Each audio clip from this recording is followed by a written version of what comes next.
ఈ రాష్ట్ర ప్రజలందరి పరిస్థితి ఎంత దయనీయంగా మారిపోయిందంటే మరి మన చంద్రబాబు నాయుడు గారి నేపథ్యంలో జంగిల్ రాజ్ని పాలించే గూండారాజ్ లాగా అయిపోయిందన్నమాట. ఎందుకు చెప్తా ఉన్నామంటే ఈ రోజున ఉదయం ఉండవల్లి గ్రామానికి దగ్గరలో ఉన్నటువంటి పెనుమాక గ్రామానికి రైతుల పరిరక్షణ కమిటీగా వెళ్ళినటువంటి మాజీ మంత్రి వర్యులు అంబటి రాంబాబు గారు, పేర్ని నాని గారు, అలాగే గౌరవ ఎమ్మెల్సీలు అప్పిరెడ్డి గారు, అలాగే మొండితోక అరుణ్ కుమార్ గారు, ఎన్టీఆర్ జిల్లా అధ్యక్షులు దేవినేని అవినాష్ గారు, అలాగే పెద్దలు వేమారెడ్డి గారు, వీళ్ళందరూ కలిసి అమరావతి రైతుల భూముల్ని మరి అన్యాయంగా లాక్కుంటున్నటువంటి నేపథ్యంలో ఈ భూసేకరణకి వ్యతిరేకంగా ఎవరైతే పోరాడుతున్నారో ఆ రైతుల రిక్వెస్టుల మేరకు ఈ రోజున ఆ పొలాన్ని చూడటానికి మా పరిరక్షణ కమిటీ అనేది అక్కడికి వెళ్ళటం జరిగింది. కొండవీటి వాగు నీటిని వాళ్ళ పొలాల్లోకి తరలించి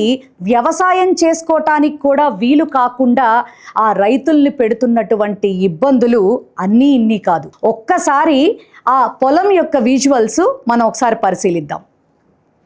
రైతుల యొక్క పొలాలు ఏ రకంగా కొండవీటి వాగు మరి తరలించబడి వ్యవసాయం చేసుకోవటానికి కూడా వీలు లేకుండా అయిపోయినటువంటి పొలాలు ఇవి. అంతకు మించినటువంటి దారుణమైనటువంటి పరిస్థితి ఏంటంటే మరొక విజువల్లో మీకు ఎక్స్ప్లెయిన్ చేసే ప్రయత్నం చేస్తా. ఈ రోజు మార్నింగ్ మా పరిరక్షణ కమిటీకి సంబంధించినటువంటి నేతలంతా కూడా మరి అక్కడికి వెళ్ళి రైతులకి అండగా నిలబడి వారి కోసం మరి వారిని పరిశీలించడానికి వారిని పరామర్శించడానికి వెళ్తే ఎంత దారుణంగా ప్రజలు అనేటటువంటి ముసుగులో టీడీపీ గూండాలు ఈ రకంగా ఎలా దాడికి యత్నించారో మరి ఇక్కడ కనపడుతున్నటువంటి వ్యక్తి మరి ఈ మహానుభావుడే మన చిన్నబాబుకి చాలా అతి సమీపస్తుడు. ఎంత దారుణం అంటే ఎమ్మెల్సీ గార్ల కార్లు బద్దలు కొట్టేసేయటం, ఆడవాళ్లతో గుడ్లు వేయించేటటువంటి కార్యక్రమానికి కూడా శ్రీకారం చుట్టి ఎంత అసహ్యమైనటువంటి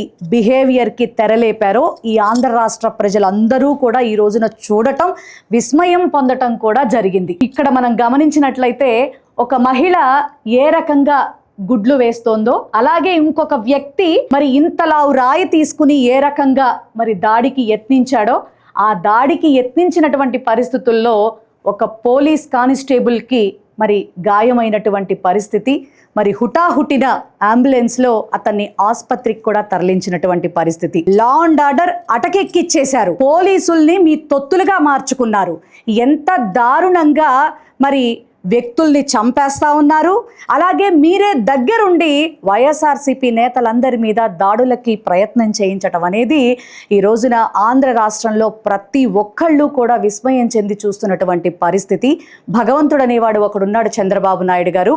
ఈ రాష్ట్రంలో మిమ్మల్ని నమ్మి మీకు ఓట్లేసినటువంటి ప్రజలకి ఏ రకమైనటువంటి మేలు చేయకపోగా అధికారం చేతిలో ఉంది కదా అని ప్రతి ఒక్కళ్ళని కూడా ఈ రకంగా అటాక్ చేయడం అనేది ఖచ్చితంగా ఇది మీకు కౌంట్ డౌనే అన్న విషయం మర్చిపోవద్దు.